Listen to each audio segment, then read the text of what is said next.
원나라 역대 황제 평전 강정만 5장 원세조 쿠빌라이 1. 출신 배경과 성장 과정. 쿠빌라이는 1215에서 1294이다.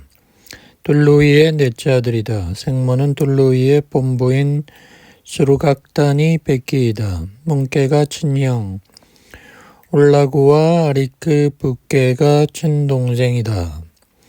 1216년 금나라 정부를 멈추고 케를렌 초원으로 돌아온 징기스칸은 손자의 모습을 살펴보고 막내 아들 둘루이에게 말했다. 우리 부족의 아이들은 피부가 붉은색인데 뜻밖의 이 아이는 거무칙칙하구나. 아이의 외삼촌을 닮았네.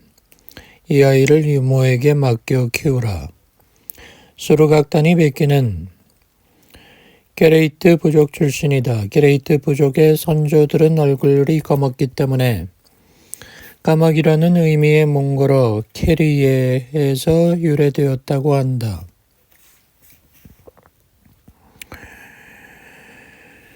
징기스칸은 자기 부족을 닮지 않고 외가를 닮은 쿠빌라이에게 관심이 없었다. 어쨌든 징기스칸의 지시에 따라 쿠빌라이는 둘루이의 나임한 부족 출신 후궁인 살로흑의 젖을 먹고 자랐다. 어린 쿠빌라이는 유모와 생모의 보살핌을 받았다. 1227년 봄, 징기스칸은 서역 원정을 마치고 이르티시 강변으로 돌아와 마중 나온 친족을 만났다. 9살 먹은 쿠빌라이와 7살 먹은 홀라구가 생애 최초로 사냥을 마치고 돌아와 할아버지를 만났다. 쿠빌라이는 토끼 한 마리를, 홀라구는 사냥 한 마리를 바쳤다. 몽골 풍습에는 어린 나이가 처음으로 사냥을 나가서 짐승을 잡아오면 어른은 그 잡은 짐승의 고기 덩어리로 어린 아이의 엄지를 닦아주는 의식이 있었다. 징기스칸은 피곤했지만 기쁜 마음으로 친히 두 손자의 의식을 주관했다. 홀라구는 의식을 치를 때 할아버지의 손을 세게 잡아 징기스칸은 고통을 느꼈다.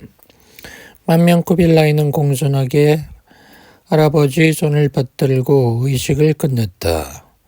징기스칸은 쿠빌라이의 공손한 모습에 만족했다. 어린 쿠빌라이가 할아버지 징기스칸에게 인정받는 순간이었다. 쿠빌라이는 성품이 어질고 하나를 들으면 열을 알았다. 생모 수르각단이 백기에게 효성을 다했다. 수르각단이 백기는 아들에게 학업에 열중하고 종교에 대해 편견을 버려야 한다고 가르쳤다. 백성은 착취의 대상이 아니라 교화의 대상이라 말했다. 쿠빌라이는 성장하며 생모의 권고에 따라 역대 한족 왕조의 성군들에게 관심을 가졌다. 특히 이세민이 진왕이었을 때 사방의 문인 지사 인재들을 진왕부로 초청하여 더불어 천하경략의 요체를 논한 일을 흠모했다. 이 천하의 인재들에게 치국의 도를 전수받다. 쿠빌라이가 17살 때인 1232년 그의 아버지 둘루이는 향년 39세를 일기로 급사했다. 우부데이 카야는 둘루이 가족에게 중원의 하북지방을 할양했다. 쿠빌라이는 젊은 나이에 하북지방을 통치하며 국가는 어떻게 다스려야 하는지 절감했다. 진영 문께가 대간으로 즉위하기 전에 쿠빌라이는 막북 지역의 영지인 우화척으로 돌아왔다. 우화척이란 돌골러인데 봉투로 받은 토지를 의미한다. 그는 능력이 뛰어난 자라면 출신을 따지지 않고 잠조로 끌어들였다. 막북 왕부의 시대가 열렸다. 해운 법사는 금나라 말기의 선승이다. 금선종 완한순은 그에게 통현광해에 대해서라는 법명을 하사했다. 나중에 그는 몽골군의 포로가 되었다. 징기스칸은 그가 사부대중에게 존경받는 선생임을 알고 무칼리 장군에게 그를 예우하게 했다. 쿠빌라이는 일찍이 해운법사를 흠모했다. 그를 만나 불교에 대해 묻고 싶었다. 우구데이 칸이 사망한 후 그의 6번째 카툰인 퇴레게네가 섭정을 맡은 해인 1242년 쿠빌라이는 해운법사를 막북왕부로 초청했다. 불법 중에 천하를 안정시키는 법이 있습니까? 법계를 포함하고 사생을 자식처럼 기르는 일들은 모두 불법의 경지에 갖추어져 있습니다.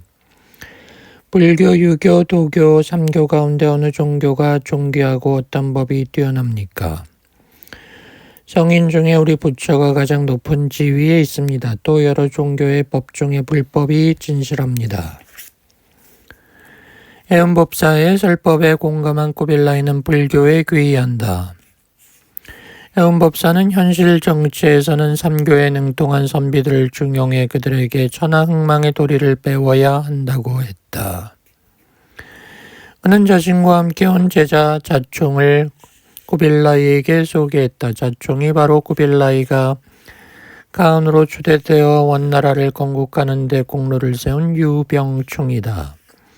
원래 이름은 유간이며 법명은 자총이다. 관직에 임용된 후 병충이라는 이름을 하사받았다. 유병충은 금선종 정후 4년에 태어났다. 그의 집안은 원래 요나라의 명문 거족이었다. 요나라가 금나라에게 망하고 그의 증조부가 금나라의 형주 절도자로 된 후 유씨 가문은 다시 형주에서 번창했다. 1220년 무칼리 장군이 금나라의 형주성을 함락했을 때 유병충의 아버지 유유는 무칼리 장군의 군영으로 들어가 속관이 됐다. 유병충은 어린 시절에 몽골군의 인질로 있다가 형대 절도부의 영사가 된다. 전란대란의 천하대란의 시대에 지방의 하급 관리에 해당하는 영사 노릇을 하는 게 속상했다. 유병충은 관직을 버리고 무안산에서 은거하다가 불문에 귀의했다. 해운법사가 쿠빌라이의 초청을 받고 막북왕부로 가는 도중에 운중의 남당사에 머물고 있던 유병충이 삼교에 능통하다는 얘기를 듣고 그를 만나 제자로 삼았다. 쿠빌라이는 자기보다 1살 어린 유병충이 인재임을 알고 그에게 왕부 서기의 일을 맡겼다. 유병충은 왕부의 문서를 관장하면서 쿠빌라이에게 한족의 왕조의 성군들이 어떻게 잘했는지 설명했다. 쿠빌라이는 유목민 지도자의 스타일에서 벗어나 제왕의 도를 실천하겠다는 포부를 갖게 된다. 유병충은 쿠빌라이가 원이라는 국호를 결정하고 원나라의 정치 제도를 세우고 상도대도 등 도성을 건설하는 데 도움을 준다. 한족 출신의 유학자 조벽은 22세 때 1242년에 쿠빌라이 초청으로 막북 왕부로 갔다. 그는 쿠빌라이에게 천하 주인이 되고자 한다면 공맹의 도를 실천하라 했다. 수신제가 지국 평천하를 이룬다는 의미를 알게 된 쿠빌라이는 조벽을 곁에 두고 자문을 구했다.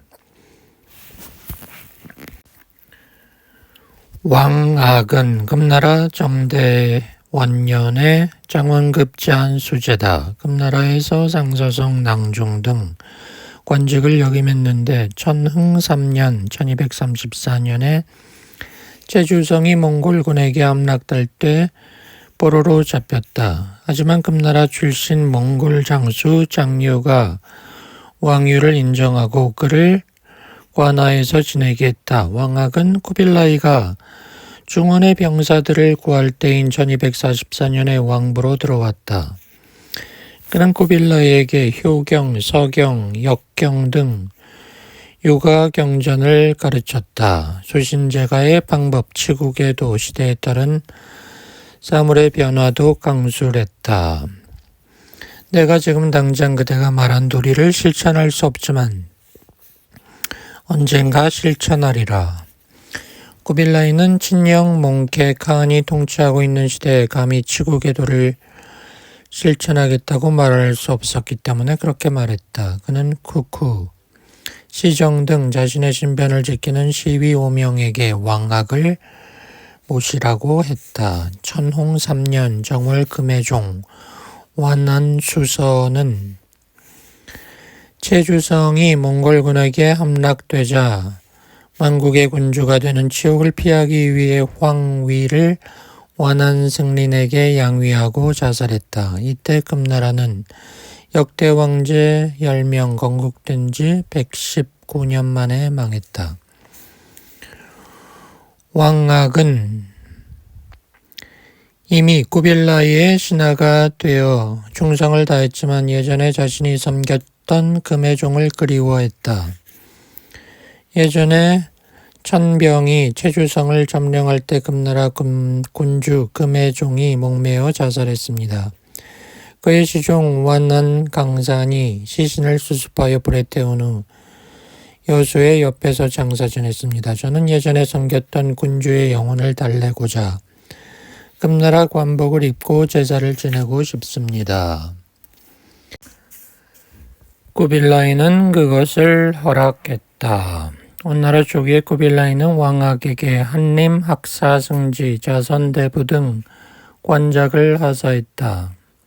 왕악이 황제에게 상주했다. 옛부터 지금까지 제왕들의 성공 실패는 모두 역사서를 통해 고증하고 귀감을 삼을 수 있습니다.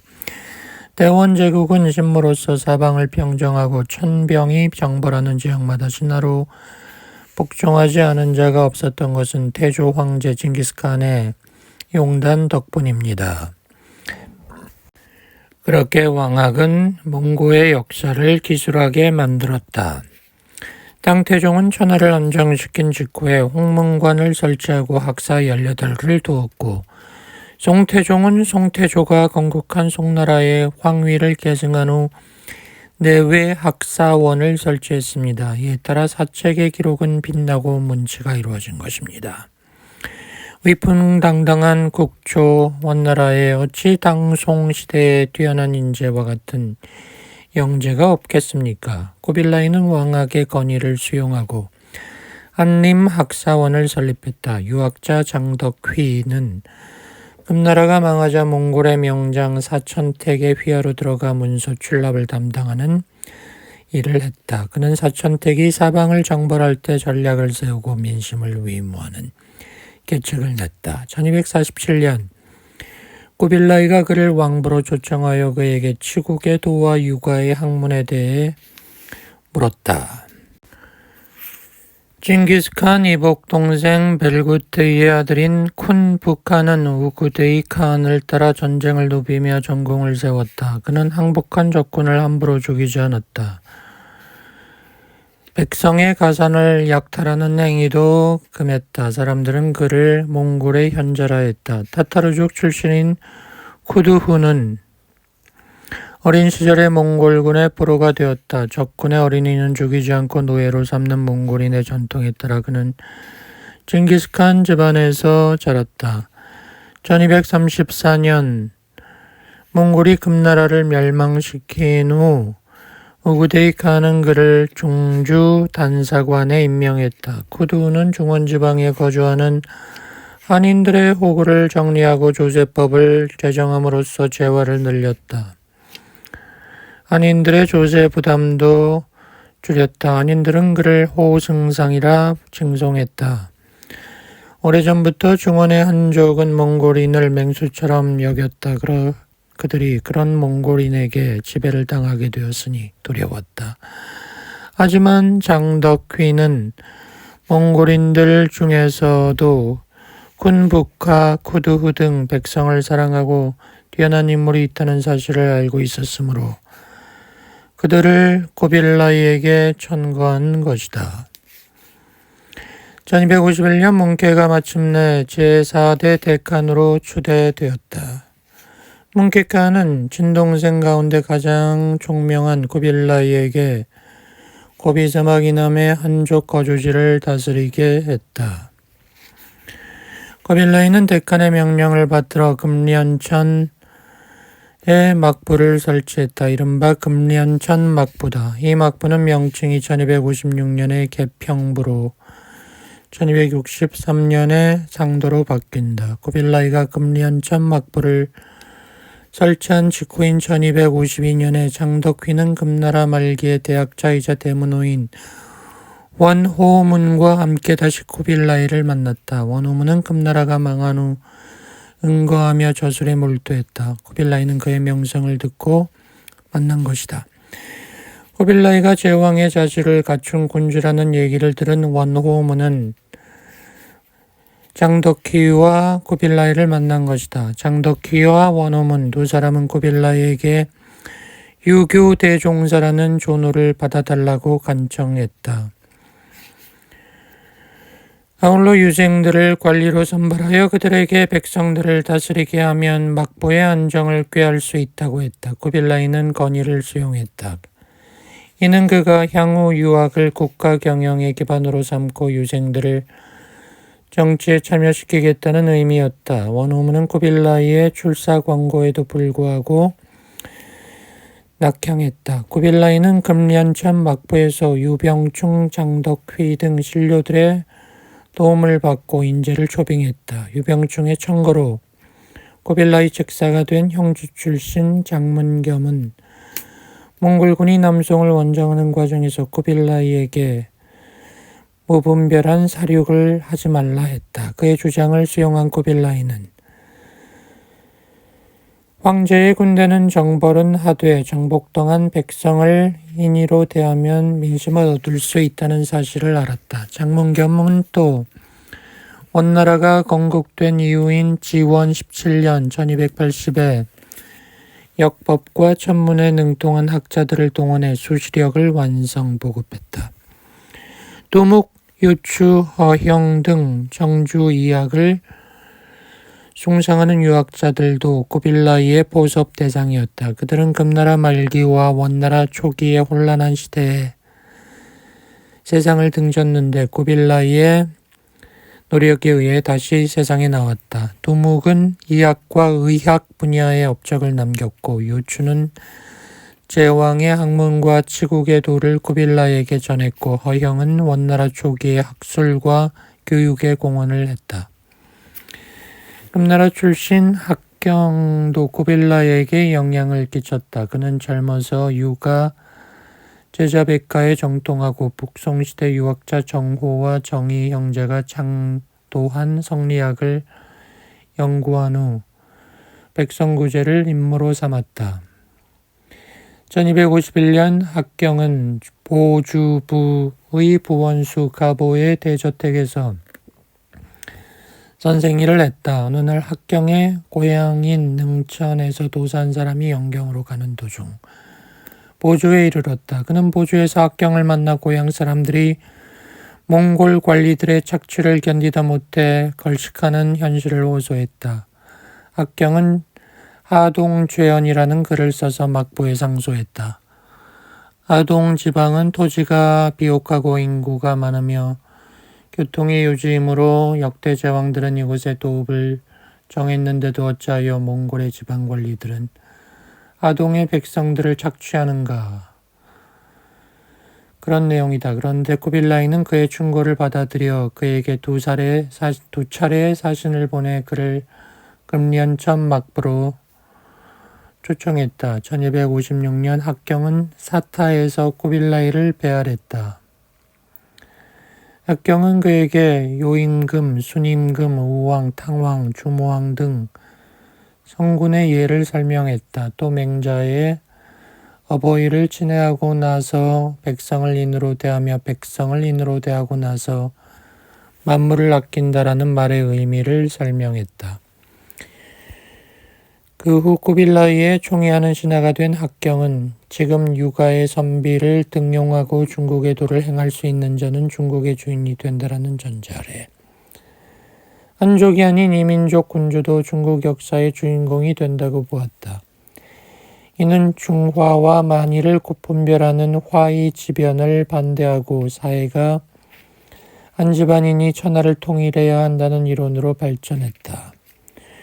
고빌라이가 무력과 회유를 번갈아 가며 쓰면서 남송을 멸망시킨 이면에는 합경의 논거가 있었다. 또 고빌라이가 유목민족의 통치에서 벗어나 유가사상으로 국가를 통치하게 된 것도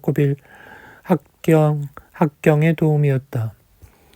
고빌라이는 인재를 얻고자 하는 욕심이 많았다. 한족 출신의 전직관리 유학자 승려는 말할 것 없고 서역 출신 인재도 받아들였다. 위구르족 출신 아리카이아와 예센나이는 고빌라이 수하의 장수로서 위구르족 출신 멍수스와 회족 출신 아흐메드는 재정관리 대신으로 임명되었다.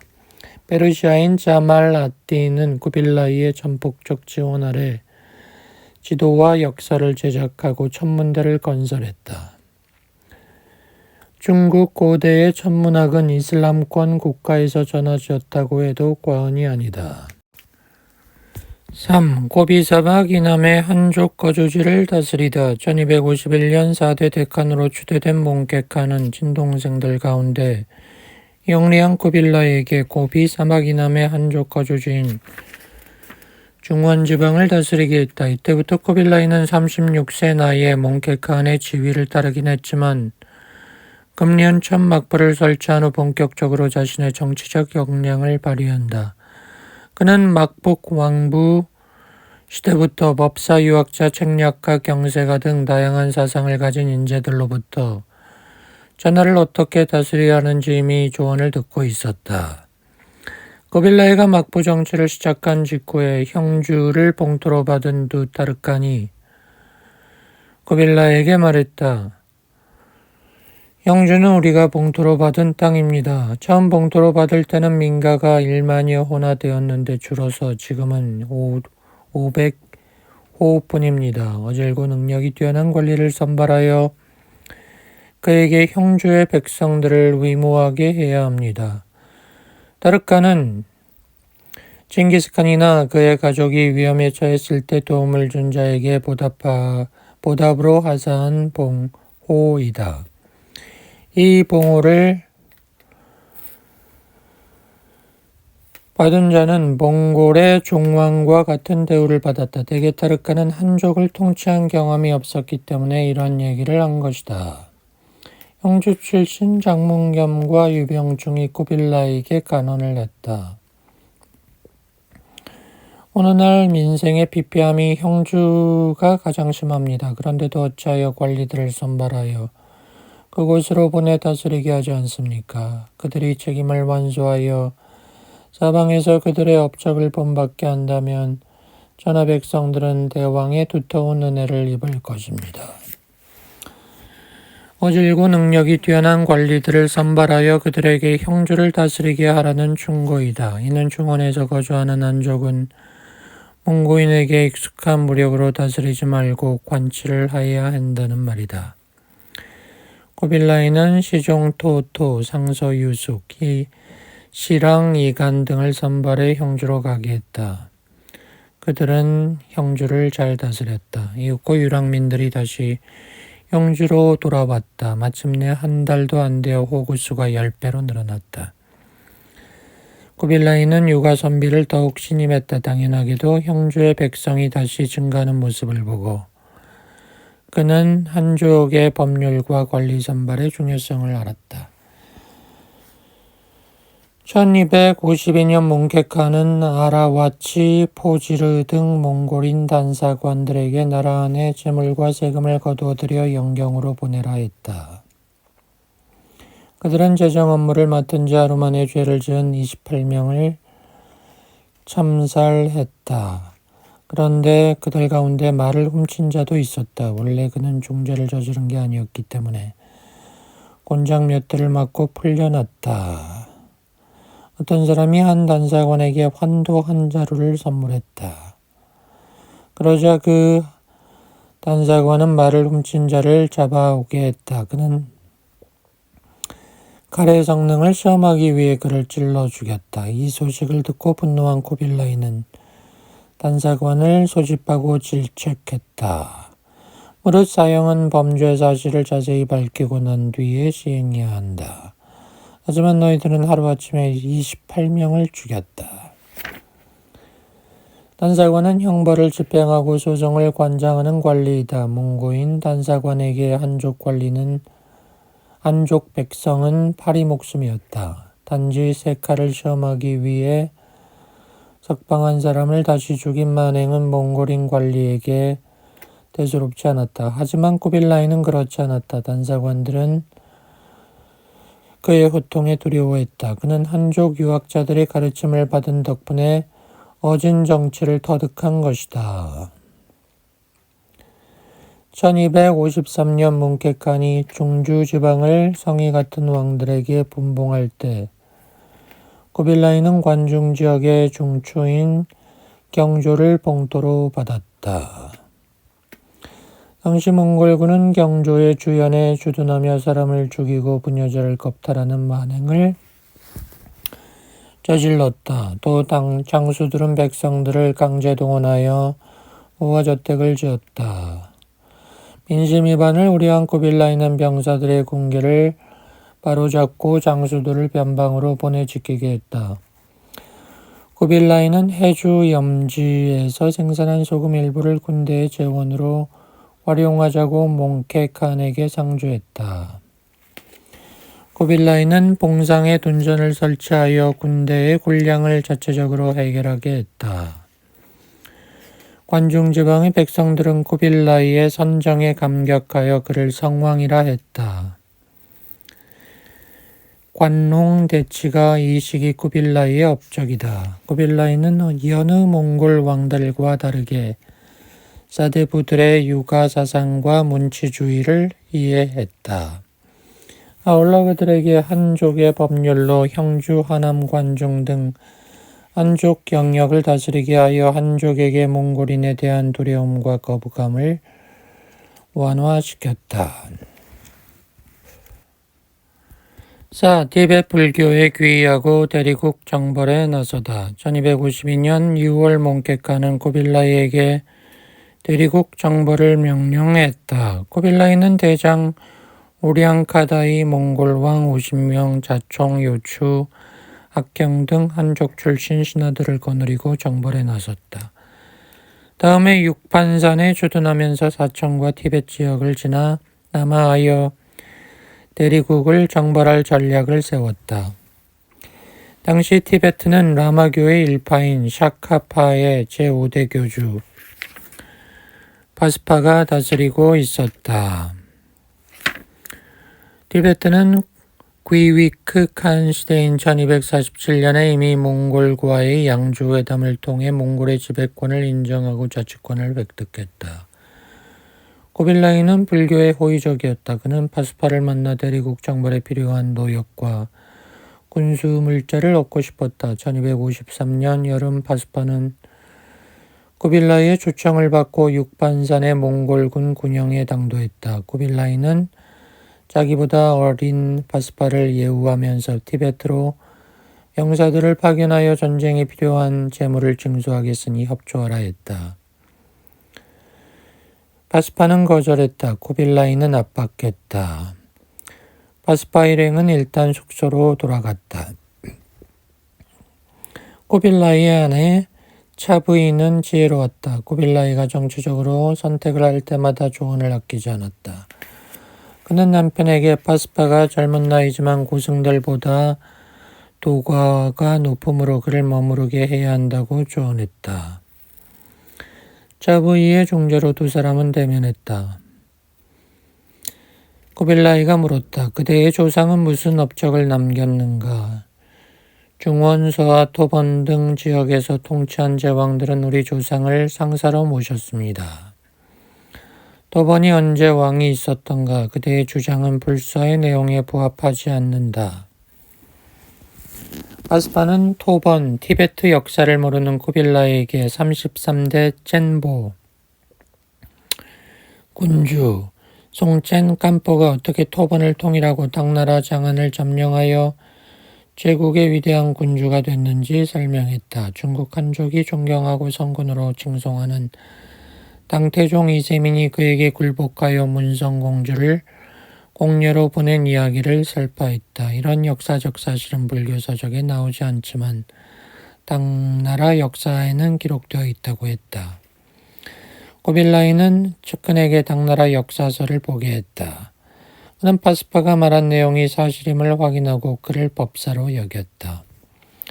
한편 왕비 차부이는 파스파에게 예물을 주고 자기를 속가 제자로 받아들이라고 간청했다. 파스파는 차부이 등 왕실 인사 28명을 귀하게 했다. 얼마 후 고빌라이는 차부이의 설득으로 파스파가 주관한 희금광의 관정의식을 받아들이고 신자가 되었다. 희금광은 라마교 샤카파에서 중요한 본존으로서 생명의 근원이라 한다. 이때부터 고빌라이는 파스파를 상사로 섬겼고 파스파도 티베트 지역을 통치하는 승려들에게 서찰을 보내 몽골군에 협력하게 했다. 이 두 사람의 협력을 정치적 관점에서 보면 중요하다. 고빌라이는 무력을 사용하지 않고 불교에 귀의함으로써 티베트 협력을 끌어냈다. 파스파는 고빌라이에게 불교를 전파함으로써 훗날 원나라가 티베트 불교를 라마교를 받아들이게 했고 역대 달라이 라마가 황제의 스승이 되는 계기가 되게 했다. 1252년 여름 고빌라이는 몽케칸의 여름 휴양지인 곡선 외하로 가서 데칸을 만났다. 몽케칸은 고빌라이에게 대리국 정벌을 명했다. 1253년 가을 고빌라이는 특자에서 정벌군을 편성했다. 몽골군은 험준한 대설산의 초원을 지나고 대도하와 금사강을 건너 대리성으로 진격했다. 남방의 대리국 병사들은 적수가 안 됐다. 1254년 고빌라이는 진군한 지 1년도 안 되어 대리국을 복속시켰다. 유시중을 선무사로 임명하여 점령지 백성들을 위무하게 하고 자신은 군대를 이끌고 육반산으로 돌아갔다. 5. 몽케칸의 의심을 사 실권을 잃을 위기에 빠지다. 고빌라이는 1251년에 금련천에서 막부를 설치한 이래 막류들과 군대를 이끌고 여름에는 금련천 또는 육반산, 겨울에는 무주 또는 봉성주 등으로 이동했다. 아직 그에게는 뿌리를 내리고 정주할 도성이 없었다. 유병충 등 한족 출신 신하들은 그에게 천하통일의 야망을 실현하기 위해서는 제왕의 기운이 서린 명당을 찾아 도성을 건설해야 한다고 했다. 1256년 고빌라이는 유병충과 사중온의 건의에 따라 환주 동쪽 난수 부간에 자리한 용강에 도성을 건설한다.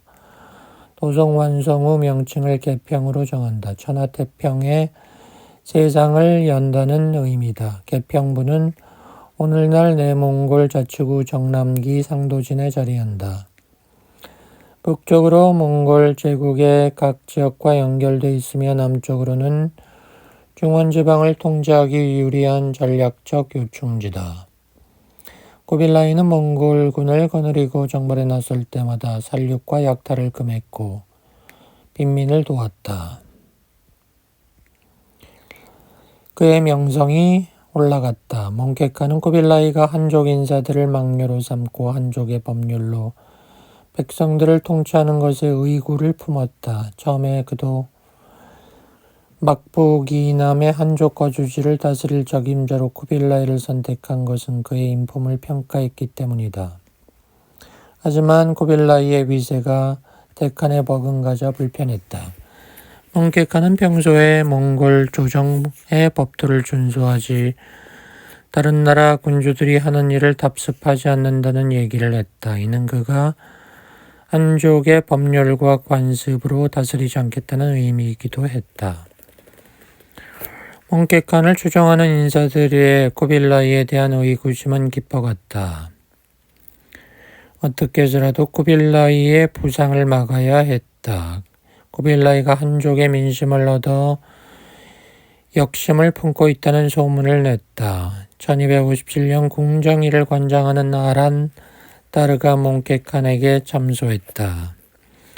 그렇지 않아도 고빌라이를 의심하던 몽케카는 병권을 회수하라 했다. 또 아란다르, 유태평 등 측근들을 쿠빌라이의 영지로 파견하여 곡식, 화폐, 재물 등 물자를 뒤지게 했다.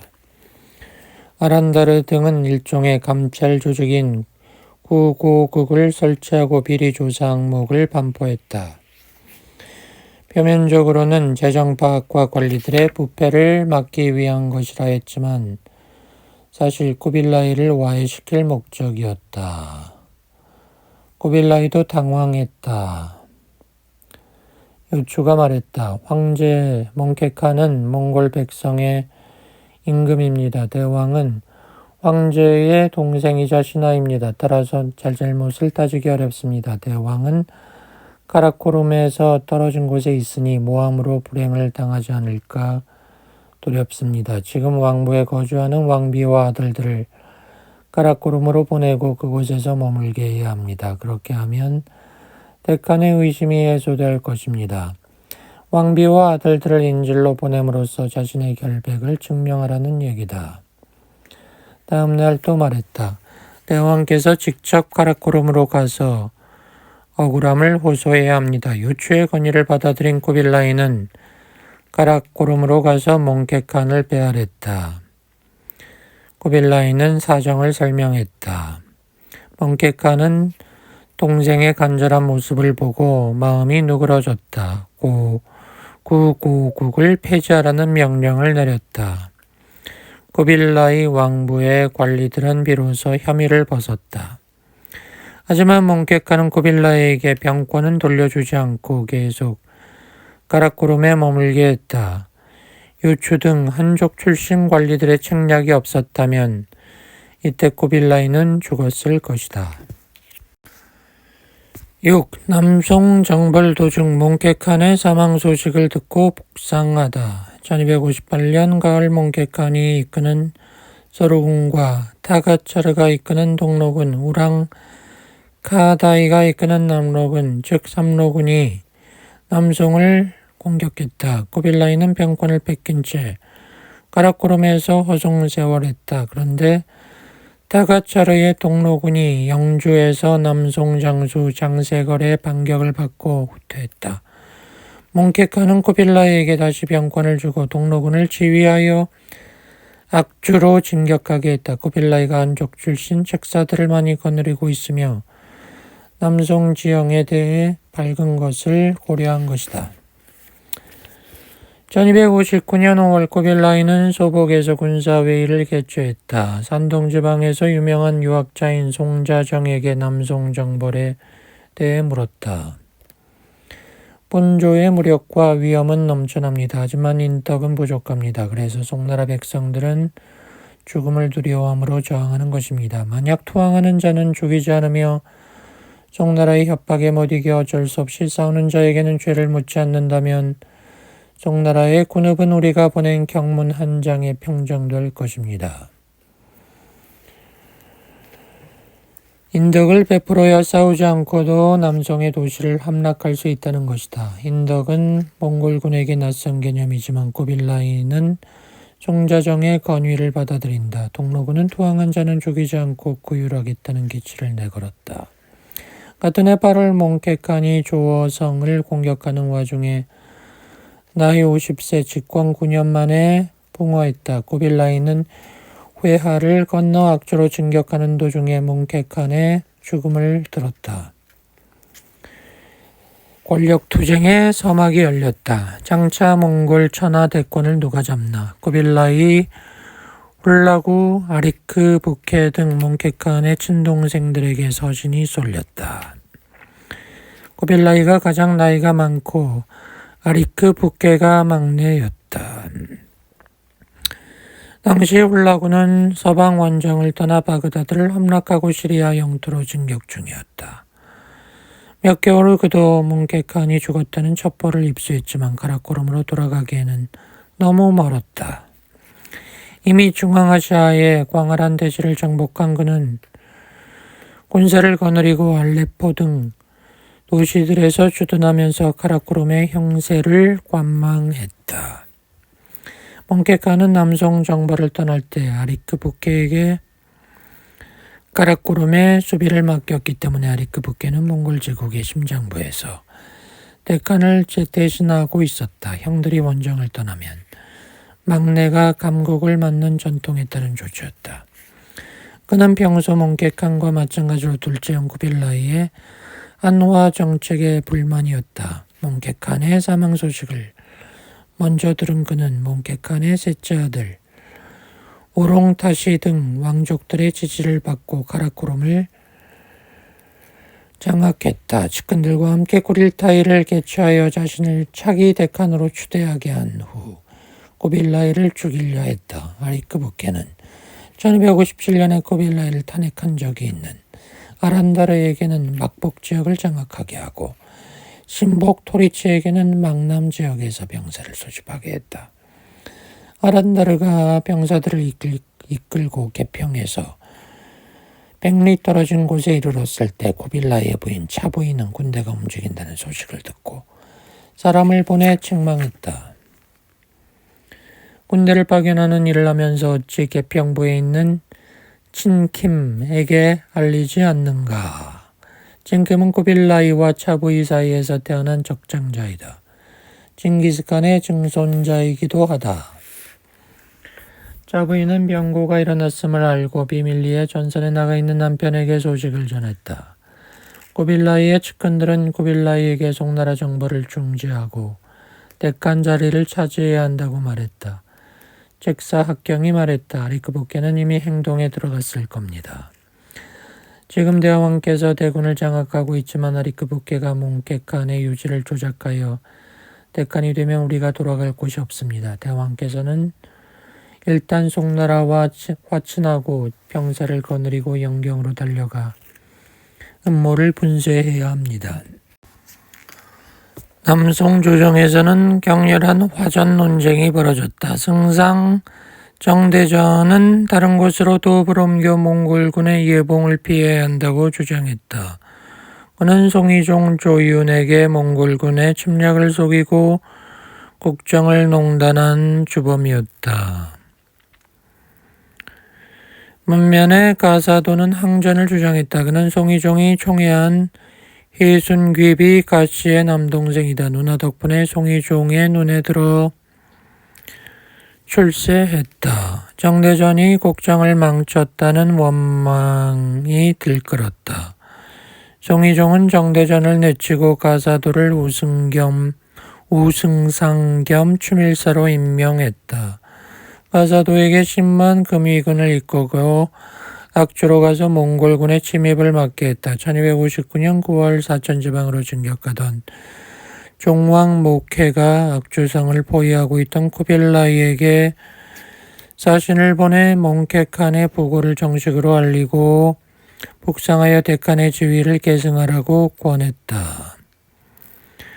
모케는 쿠빌라이의 이복 동생이다. 쿠빌라이가 결정을 내리지 못하자 학경이 북상을 권유했다. 쿠빌라이는 장고 끝에 받아들였다. 하지만 남송과 협정을 맺지 않고 철군하면 오히려 후방에서 공격당할 수 있다. 한양에서 장강 방어선을 구축하고 있던 가사도도 많은 병사가 있었지만 몽골군의 강력한 무력과 잔인함의 전의를 상실한 상태였다.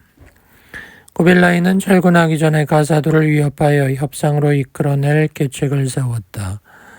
가사도에게 사신을 보내 남송의 도성을 직접 공격하겠다고 협박했다. 가사도는 송이종을 속이고 쿠빌라이와 화의를 맺었다. 장강 이북 지역은 모두 몽골에 귀속하며 남송은 몽골의 신하를 칭하고 비단 20만 피를 바치겠다고 했다. 마침내 쿠빌라이는 북상했다. 이만으로 돌아온 가사도는 송이종에게 몽골군을 물리쳤다고 허비 보고했다. 송이종은 그를 사직을 구한 고괭지신으로 칭송했다. 문무백관에게 가사도가 입조할 때면 이만 교회에서 그를 영접하게 했다. 쿠빌라이는 남송을 멸망시키기 직전에 몽케칸의 사망으로 북상하지 않을 수 없었지만 언젠가 중국을 통일하겠다는 것을 포기하지 않았다. 7. 데칸으로 등극한 후 아리크 북게와 다툼을 벌이다. 1259년 겨울 쿠빌라이는 북상하여 연경 근교에 머물면서 아리크 북게의 신복 토리치가 소집한 부대를 해산하고 토리치를 감금했다. 아리크 북게는 쿠빌라이에게 카라코름으로 와서 구릴타이에 참석하라 했다. 하지만 쿠빌라이가 아리크 북게가 장악하고 있는 카라코름으로 가는 것은 죽음으로 가는 것이다. 쿠빌라이는 자신의 세력 근거지인 개평부로 가서 지지 세력을 규합했다. 마침 쿠빌라이를 지지하는 야율 초제의 둘째 아들 야율주와 이복 동생 종왕 모계가 카라코름을 탈출하여 개평부로 왔다. 두 사람은 쿠빌라이에게 아리크 북게가 카라코름에서 데칸 자리를 찬탈하려 한다고 말해 주었다.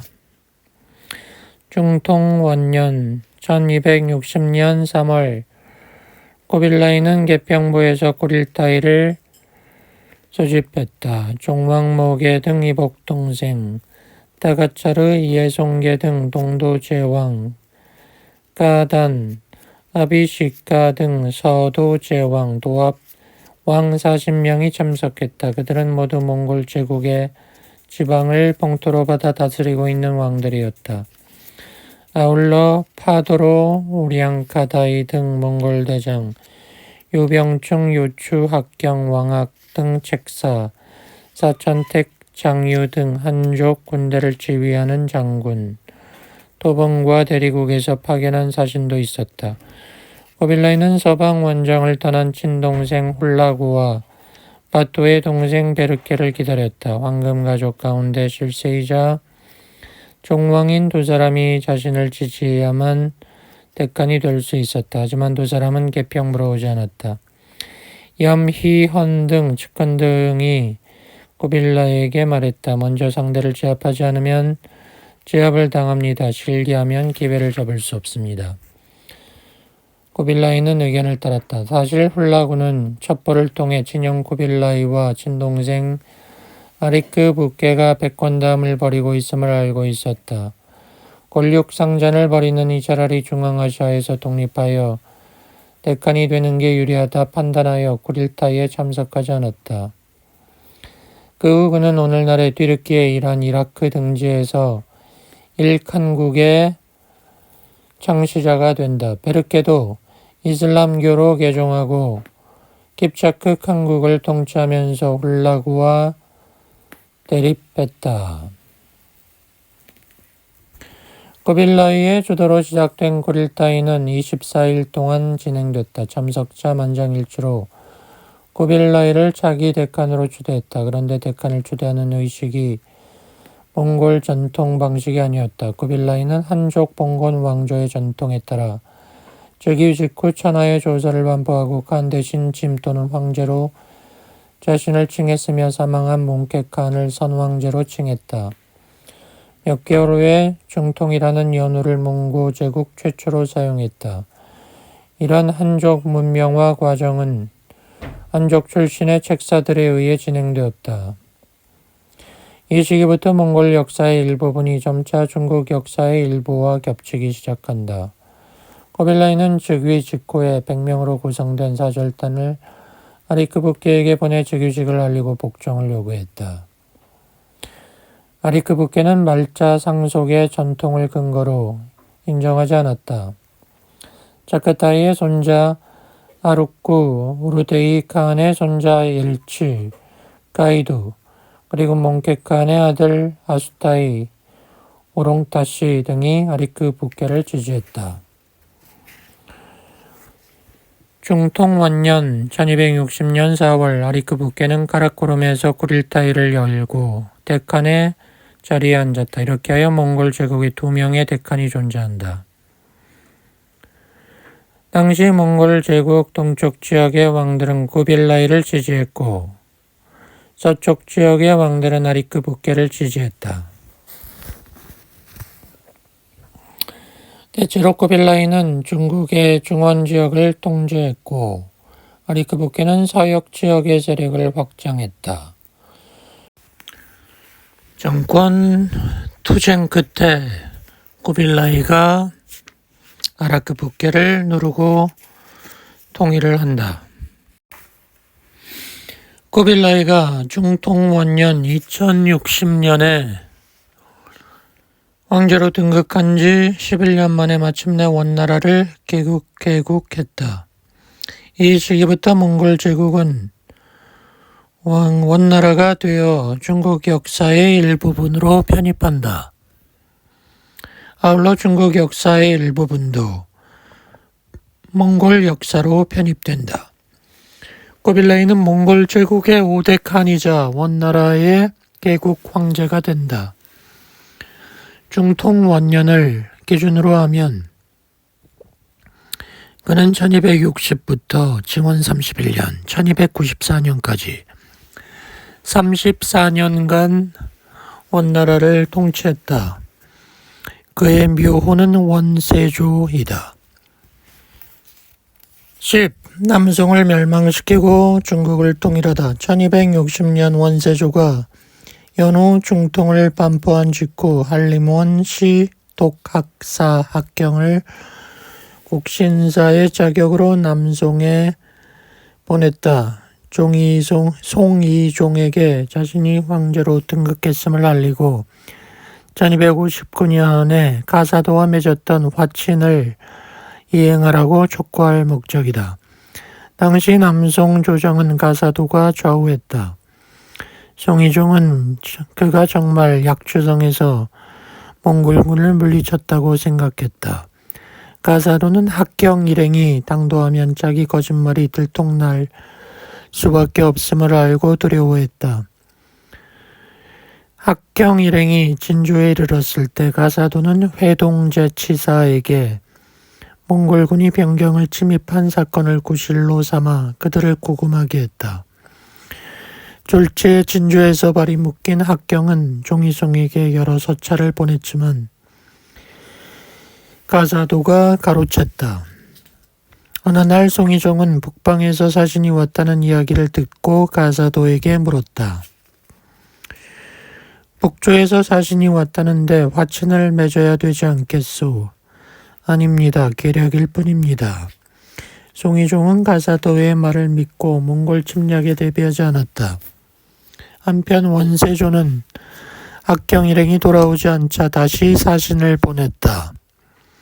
역시 가사도의 농간으로 학경의 소재를 파악할 수 없었다. 양성 출신인 유정은 금나라 말기에 남송에 투항하여 경호제치사 조방의 휘하에서 금나라를 물리치는 데 전공을 세웠다. 나중에 태중대부 및 형부 상서 관직에 오른 조방이 임종 직전에 아들 무한절도사 조규에게 당부했다. 유정은 재기 넘치는 자이므로 그를 중용해서는 안 된다.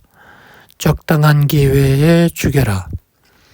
조방은 유정이 의지가 굳세고 지모가 뛰어나 언젠가는 송나라에 위해를 가할 인물로 보았기 때문에 아들에게 그렇게 말한 것이다.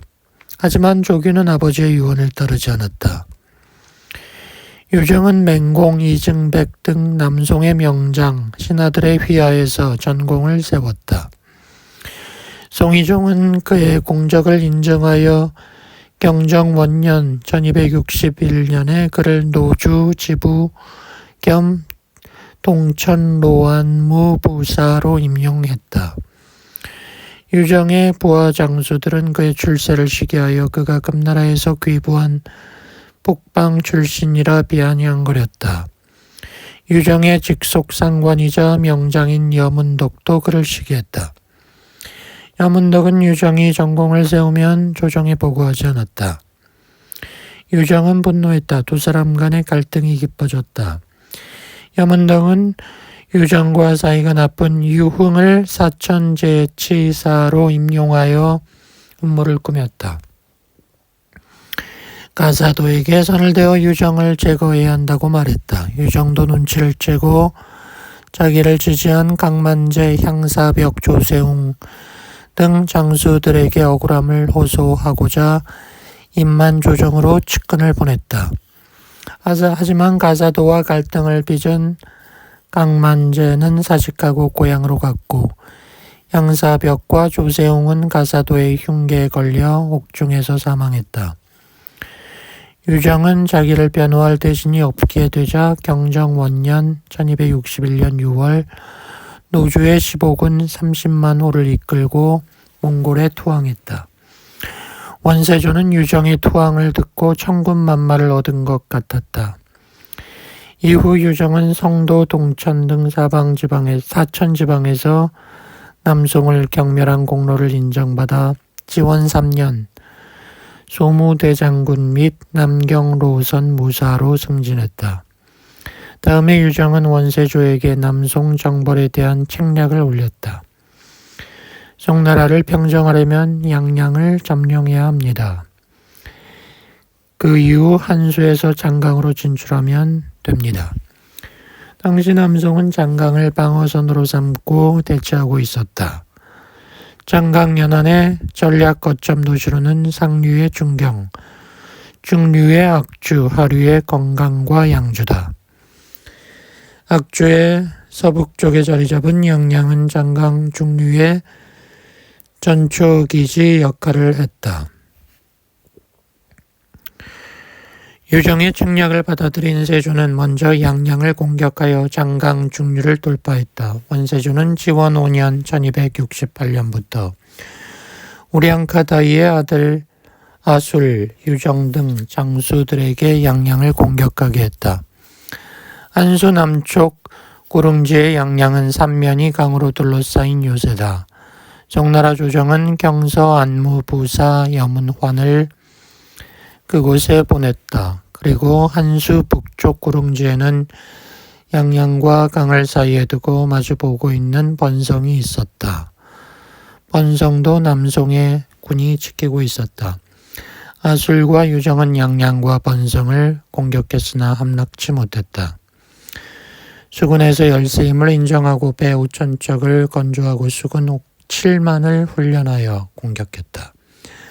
남송군은 결사항전했다. 지원 8년 1271년 원나라가 건국된 후에도 양국 간의 치열한 전투는 계속됐다. 지원 10년 원나라 장수 아리카이아가 서쪽에서 가지고 온 회회포로 맹렬히 포격하여 함락했다. 여문화는 지원군을 요청했다. 송나라 왕제는 송도종이었다.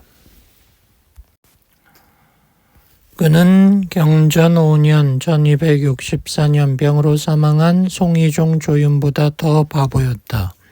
모든 국정을 가사도에게 맡기고 주색만 탐닉했다. 양양에서 전해온 급보는 모두 그의 수중으로 들어갔다. 어느 날 송도종은 양양에서 지원군을 요청한다는 소문을 듣고 가사도에게 물었다. 가사도가 말했다. 북조의 병사들이 이미 퇴각했는데 누가 그럽니까? 송도종은 궁녀에게 들은 얘기라고 했다. 가사도는 그 궁녀를 죽였다. 이처럼 황제가 우매하고 가사도가 농간을 부리며 대책도 세우지 않자 대신들은 영강군 절도사 고달을 보내 여문환을 구원하려고 했다. 하지만 고달과 여문환은 원한 관계였고 가사도가 여문환을 두둔하는 바람에 고달을 보내기 쉽지 않았다. 여문환은 고달이 지원병을 끌고 올지 모른다는 첩보를 듣고 즉시 조정에 대승했다고 거짓 보고함으로써 그가 오는 것을 막았다. 이처럼 남송 조정에서 내분이 일어나 대신들이 우왕좌왕하고 있을 때 아리카이아는 회회포로 바위돌을 쏘아 양양성 막루를 파괴했다. 많은 병사가 성벽을 넘어 원나라 군대에 투항했다. 여문환은 필사적이었다. 원세조는 여문환에게 투항을 권고했다. 예전에 유정이 양양성 아래에서 여문환에게 투항을 권고하다가 여문환이 쏜 화살에 맞아 부상당한 적이 있었다. 유정은 양양성을 파괴하고 여문환을 생포하여 전공을 과시하고 싶었다. 하지만 아리카이아는 황제의 뜻을 받들어 여문안 같은 맹장은 항복을 받아야 한다고 주장했다. 그는 친히 양양성 아래로 달려가 여문환에게 원세조의 뜻을 전했다. 양양 행성랑중 장정진도 투항을 권유했다. 결국 여문환은 투항했다. 원세조는 그를 양한 대도독으로 임명했다. 5년이나 끌었던 양양성 공방은 이렇게 끝났다. 훗날 여문환은 원나라 군대의 선봉에 서서 남송을 멸망시키는데 활약을 한다. 인생 말년에 강외 행성 우승관직까지 승진하였다. 한편 남송 조정의 대신들은 양양성이 함락되었다는 말에 충격에 빠졌다. 이제 원나라군이 장강 연안을 따라 악주, 지주, 건강, 이만도성으로 진격하면 종묘사직이 무너질 것이다. 대신들은 패배의 원인을 따지고 대책을 세워야 한다고 했다. 하지만 가사도는 그들의 주장을 무시했다. 지원 11년 1274년 6월 원세조는 좌승상 바얀과 평장정사 아술에게 20만 대군을 이끌고 이만을 향해 가게 했다. 20만 대군이 떠나기 전에 원세조는 바얀 장군에게 말했다. 옛날에 조빈이라는 장수만이 강남을 평정했다 들었소. 경이 무고한 백성을 죽이지 않고 강남을 얻는다면 과인이 조빈이 될 것이오. 1252년 여름 원세조가 대리국 정벌을 떠나기 전에 즉사 요추가 그에게 한 충고를 기억했다. 송대조 조광윤이 조빈에게 무고한 백성을 죽이지 말게 했듯이 자기도 바얀에게 같은 당부를 했다. 원세조는 치국의 도를 알고 있었고 대제국을 통치하기 위해서는 민심을 얻는 게 중요하다고 알고 있었다. 당시 남송에서는 송도종이 과도한 주색으로 34세에 죽었다. 그의 둘째 아들 송공제 조현이 황위를 계승했는데 겨우 3살이었다. 황제가 어리면 태왕, 태우나 황태우가 수렴청정을 한다. 송이종의 황후였던 태황, 태후, 사도청이 대임을 맡았다. 원나라군은 바양과 아술이 안수에서 장강을 따라 진격하고 여문환은 수군의 선봉에 섰다. 지원 11년 1274년 12월 바얀이 이끄는 원나라군은 청상기에서 장강을 건너 연전연승하며 동쪽으로 진격했다. 다음해 3월 바얀은 장강 최대 전략 거점인 건강을 점령한다. 같은 해 7월 원세조는 바얀에게 임만 공격을 명령했다.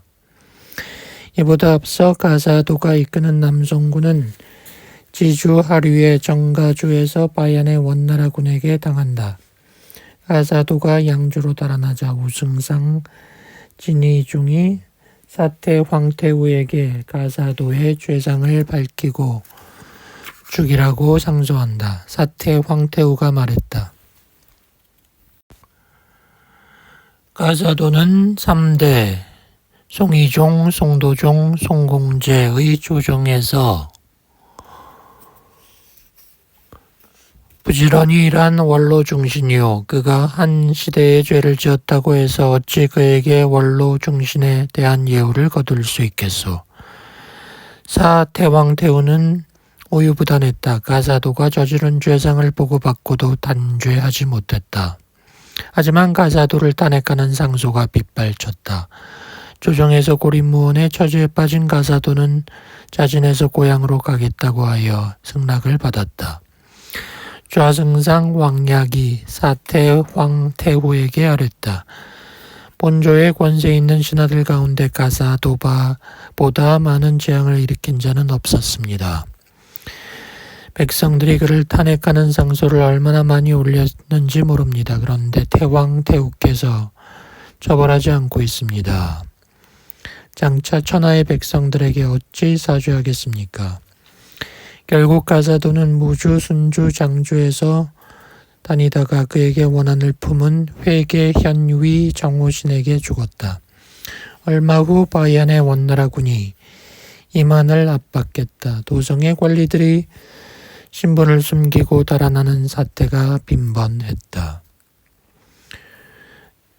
태왕태후는 조당의 방문을 내걸게 했다. 우리나라는 300년 동안 사대부를 우대했다. 지금 나와 황제가 많은 고난을 겪는데도 너희들은 모두 계책 한 가지라도 내어 공난을 극복하고자 해야 한다. 도성의 관리는 관직을 버리고 달아나며 지방의 관리는 관인을 남에게 맡기고 성읍을 포기하고 있다.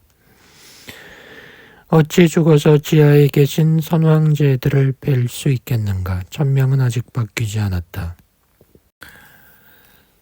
태왕태후는 최후의 수단으로 원나라와 종속 관계를 맺음으로써 공난을 극복하고자 했다. 바얀에게 사자를 보내 송나라가 스스로 원나라의 조카를 칭하겠으니 사직만은 지키게 해달라 했다. 이 간청이 받아들여지지 않으면 손자를 칭할 수 있고 손자를 칭하는 것도 받아들여지지 않으면 신하를 칭하겠다고 했다.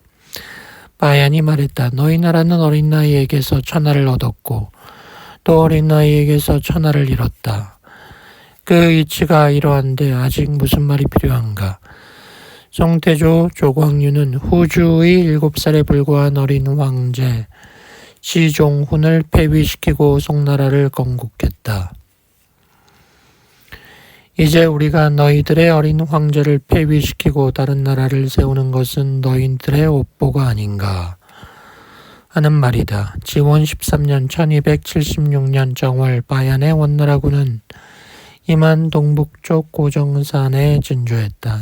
태왕태후는 우승상 진의중을 바얀에게 보내 최후 단판을 벌이고 싶었다. 항복하겠으니 왕자들의 제사라도 모실 수 있게 해달라고 할 생각이었다. 하지만 진의중은 바얀을 상대할 자신이 없었다. 도망갔다.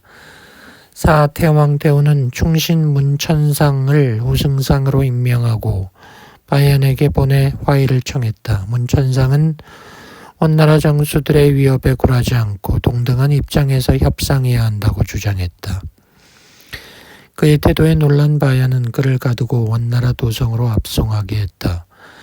태왕태후는 문천상이 끌려갔다는 소식을 듣고 희망을 잃었다. 지원 13년 1276년 2월 그녀는 어린 황제 송공제를 품에 안고 궁궐의 상희전에서 바얀에게 투항했다. 같은 해 5월 송공제 일행은 대도로 끌려갔다. 원세조는 송공제를 죽이지 않고 영국공으로 책봉했다. 태왕태후는 수춘군 부인으로 강등되었다. 한편 태왕태후가 투항하기 직전에 일부 신하들은 익왕조하와 광왕 조병을 모시고 남부지방 복건성으로 달아났다. 육수부 장세걸 등 신하 등은 복주에서 조하를 황제로 옹립했다. 조하가 송나라의 17대 황제인 송단종이다. 육수부 등은 어린 황제를 모시고 남검주를 거점으로 저항했다. 하지만 원나라군은 복건, 광동 일대를 유린하고 진격했다. 육수부 등은 천추, 조주, 해주 등 남서부 지역으로 다니며 유랑하는 처지가 됐다. 지원 15년 1278년 3월 조하가 유랑 도중 사망했다. 육수부 등은 남해의 외딴섬 강주에서 또 나이 겨우 7세에 불과한 조병을 황제로 옹립했다. 조병이 송나라의 18대 황제 마지막 황제인 송소제이다. 그들은 조병을 모시고 신회의 애산으로 달아났다. 원세조는 또 원수 장홍범을 시켜서 남송의 잔당을 소탕케 했다. 같은 해 11월 장홍범은 광주, 장주의 지역을 점령했다. 남송의 마지막 희망 문천상의 군대도 광동성 조양에서 당했다. 문천상은 원나라군 천호 왕유의에게 잡혔다. 용례를 삼키고 자살 시도했으나 뜻대로 안 됐다. 장홍범은 그를 설득하여 원세조의 신하가 되기를 바랬다. 문천상이 답했다. 국가가 만국의 위기에 처해 있는데도 신하된 자가 국가를 보위할 수 없으면 죽어서도 죄가 있는 것이오. 어찌 살아가기를 바라겠소. 장홍범도 충절에 감동하여 죽이지 못하고 대도로 압송했다. 원세조는 문천상이 왔다는 소식에 흥분했다. 그는 문천상을 신하로 중용하고 싶었다. 문천상에게 예의를 갖추고 여러 차례 종용했다. 감옥에 갇힌 그를 3년 동안 설득했지만 되지 않았다. 지원 20년 1283년 송나라 유민들과 연계되어 있다는 혐의를 받고 있던 문천상을 공문했다. 당신이 원하는 게 뭐요?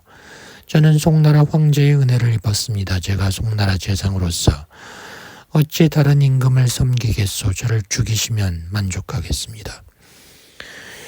결국 그를 죽였다. 오늘날 문천상과 육수부 그리고 장세걸은 송나라 말기에 3대 충신으로 추앙받고 있다. 지원 16년 1279년 정월 장홍범은 예산을 공격하여 남송의 잔존 세력을 소탕했다.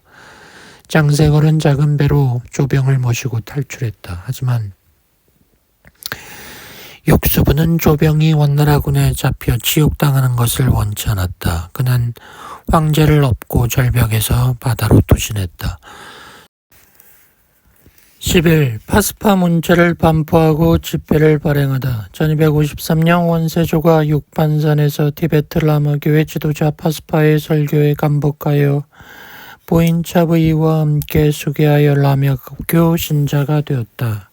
중통원년 1260년 원세조는 파스파를 국사로 모시고 그에게 중원지방의 불교를 관장하게 했다.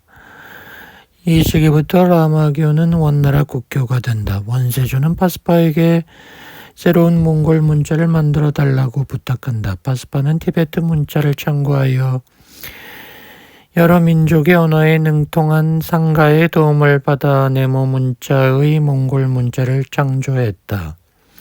이 문자를 파스파 문자라 한다. 지원 6년 원세조는 파스파 문자를 공식으로 반포했다. 이 문자를 만든 목적은 원나라 지배하에 있는 모든 민족의 언어를 표기하기 위해서였다.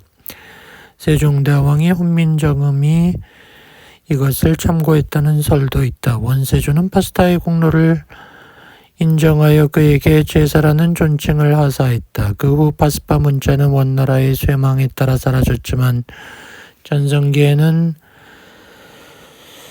각 민족 언어를 통합했다. 원세조는 또 지원 6년 1269년에 세계 화폐 역사에서 기념비적 업적물인 중통원보 교초를 지폐를 발행했다. 징기스칸 시대에 몽골은 은을 화폐로 사용했다. 대량으로 유통하는데 가벼운 종이돈보다 불편했다. 원세조는 금은동 등 귀금속은 정부에서 독점하고 지폐를 화폐로 사용하게 함으로써 일거양득을 얻었다. 하지만 사람들이 종이돈의 가치를 이해하지 못하자 원세조는 은본 위제를 채택하여 중통원보 교초를 관부에서 은 가격에 근거하여 은으로 교환해 주었다. 이에 따라 상인들이 종이돈의 가치를 인정했다. 원나라 이전 송나라 시대에도 지폐가 있었지만 실물로 남아있는 지폐 중 오래된 것은 이것이다. 동방견문록의 저자 마르코 폴로가 원세조 시대의 원나라를 여행하면서 이 지폐를 보고 감탄했다 한다. 12. 징기스칸 후예들의 반란을 진압하다. 원세조는 몽골인이었지만 몽골 제국 칸의 자리에 만족하지 않고 중국의 명실상부한 황제로 등극하고 싶었다. 그는 한족 문명의 사상적 근간인 유가사상을 수용했다. 원세조는 중통 3년 1262년에 공자를 기리는 선성묘를 건립하여 유가사상을 수용했다. 중통 4년에는 중도에 원나라 최초의 태묘를 건립하고 신주 7위를 봉위했다. 이때부터 몽골 황족의 종실 제사는 중원 한족 왕조의 전통 예법과 의례에 의해 진행된다.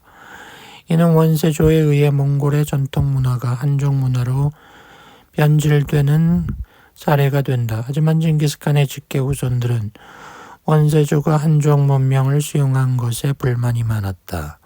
힘의 논리가 지배하는 고릴 따위에서 결정하면 따라야 했다. 공자를 운운하는 원세조가 배신자로 보였다. 지원 6년 오구테이 칸의 손자, 오구타이 칸의 손자이자 오구타이 칸국의 카이두 칸, 차카타이 칸국의 파라칸, 깁차크 칸국의 망게테무르 칸 등 징기스칸의 후손들이 달라스강 유역에서 회합했다. 그들은 원세조와 일칸국의 아파카 칸에 대항하고자 동맹하고 가이두 칸을 대칸으로 추대했다. 가이두 칸은 몽골 제국 대칸의 계승권이 오구타이 칸에서 툴루이 칸의 아들들에게 넘어간 것에 불만을 품고 있었다. 오구타이 칸의 손자인 자신이 대칸이 되어야 한다고 생각했다. 그는 원세조가 몽골인의 정체성을 파괴한다고 하면서 반란을 일으킨 것이다. 원세조는 넷째 아들 북평왕 노무간을 아력마리로 파견하여 반란군을 평정하게 했다. 노무간은 먼저 파라칸의 반란군을 진압했다. 하지만 가이두칸은 파라칸의 아들 두아를 차카타이 칸국의 새로운 칸으로 세우고 세력을 확장했다. 지원 12년 원세조는 종정부의 다루가치 시반을 가이두칸에게 보내 복종을 요구했으나 거절당했다. 얼마 후 오구테이 칸의 손자 후쿠가 반란을 일으켜 가이두칸의 반란군에 합류했다. 가이두칸은 천산 산맥 이남의 탈인분지 지역을 장악했다. 노무간은 혼자 중과 부족이었다. 원나라 조정에 사자를 보내 지원을 요청했다. 원세조는 남송 정벌에 여념이 없었다. 북방의 반란을 진압하지 못하면 남송 정벌도 안 된다. 지원 12년 그는 우승상 안동을 노무간에게 보냈다. 몽케칸의 넷째 아들 시래기는 원래 아리크 북계의 편에 서서 원세조와 싸웠다. 그는 아리크 북계가 패배하자 원세조에게 토항했다.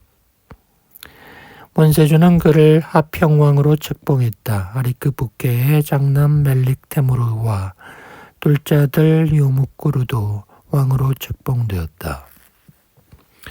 원세조는 자기 조카들이자 황금 가족의 핵심인 그들을 우대함으로써 왕실의 단결을 도모했다. 노무간이 반란군을 정벌하러 떠날 때 그들도 함께 갔다. 지원 13년 뜻밖에도 시래기 아리크 북계의 두 아들 등이 아력 마리에서 반란을 일으켰다.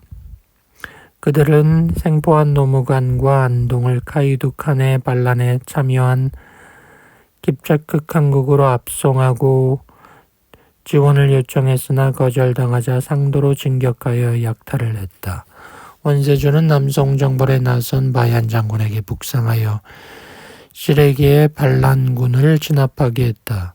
바얀 장군은 아키 혼하 강변에서 반란군을 대파하고 상도를 수복했다. 그 후 시래기는 반란군 내부의 싸움에서 패하여 원나라 조정이 압송된 후 절해 고도에서 죽었다. 나야는 징기스칸의 친동생 대목의 옥치킨의 현손이자 동도 왕들의 우두머리인 타가차르의 손자이다. 그는 원나라 동부 지역을 세습 봉토로 받아 다스렸다. 동도의 왕들 가운데 가장 강력한 군대를 보유하고 있었다. 그는 세조를 인정하지 않고 독립하여 몽골의 대칸이 되고 싶었다. 지원 24년 그는 동도의 왕들과 반란을 일으켰다. 다음에 나얀의 반란군이 상도 일대를 유린한다는 첩보를 들은 원세조는 친히 40만 대군을 이끌고 반란군 평정에 나섰다. 나얀도 12만 대군을 거느리고 살라도로에서 결전을 했다. 원세조가 이겼다. 나얀을 극형에 처했다. 원나라 조정은 요동지방 곳곳에 행중서성을 설치하여 나얀 등 동도의 왕들이 다스렸던 지역을 중앙정부의 관할에 두었다. 하지만 원세조는 끝내 가이두칸의 반란을 진압하지 못하고 지원 31년 사망한다. 13. 고려를 복속시키고 정복전쟁을 일으키다. 고려 고종 18년 1231년 우구테이 카하니 살리타이 장군에게 고려를 처음으로 침략하게 한 이후 고종 46년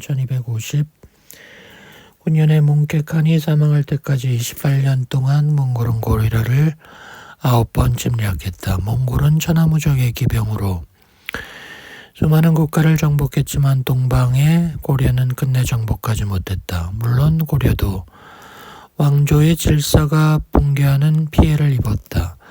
1259년 고려 왕세자 왕전이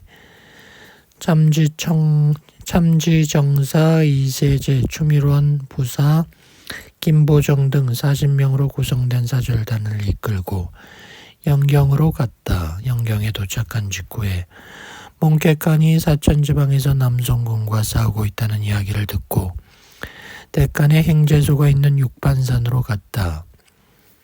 거기에서 있다가 몽케칸이 오면 사신 업무를 수행하려 했다. 그런데 몽케칸이 죽었다. 왕자는 당황했다. 그는 고려의 왕세자로서 선택을 잘못하면 몽골이 또 군사를 일으켜 고려를 침략한다는 생각에 모골이 송연했다. 당시 원세조와 아리크 복해는 대간의 자리를 놓고 싸우고 있었다. 왕전과 동행한 신하들은 여러 정보를 취합하여 분석 끝에 원세조가 이길 것으로 확신했다. 왕자는 몽골인들에게 원세조를 지지한다는 입장을 표명하고 남하하여 1259년 윤 11월에 양초의 교회에서 원세조를 만났다. 감격한 원세조가 말했다. 고려는 만리밖의 나라가 아닌가. 옛날에 천하의 영웅이라던 당태종도 고려를 복속시키지 못했는데 지금 고려의 세자가 자발적으로 나를 찾아왔구나. 왕전이 원세조를 찾아가 예를 갖춘 사건은 양국에 영향을 미쳤다. 고려는 이때부터 원나라를 상국으로 인정하고 신하를 칭하여 전쟁의 재앙을 피했다. 원세조는 아리크 북계와의 다툼에서 고려의 귀부를 이용하여 1000명이 자기에게 있음을 확신했다. 조량필, 염희헌 등 원세조의 막료들은 고려의 우호 정책을 펴고 왕전을 특별 대우해 주어야 한다고 건의했다. 원세조와 왕자는 함께 영경으로 왔다. 왕자는 연경에서 아버지 고종 왕철이 죽었다는 소식을 들었다. 다음에 원세조는 개평부에서 왕전을 고려왕으로 책봉하고 돌아가게 했다. 그가 고려 24대 원종이다.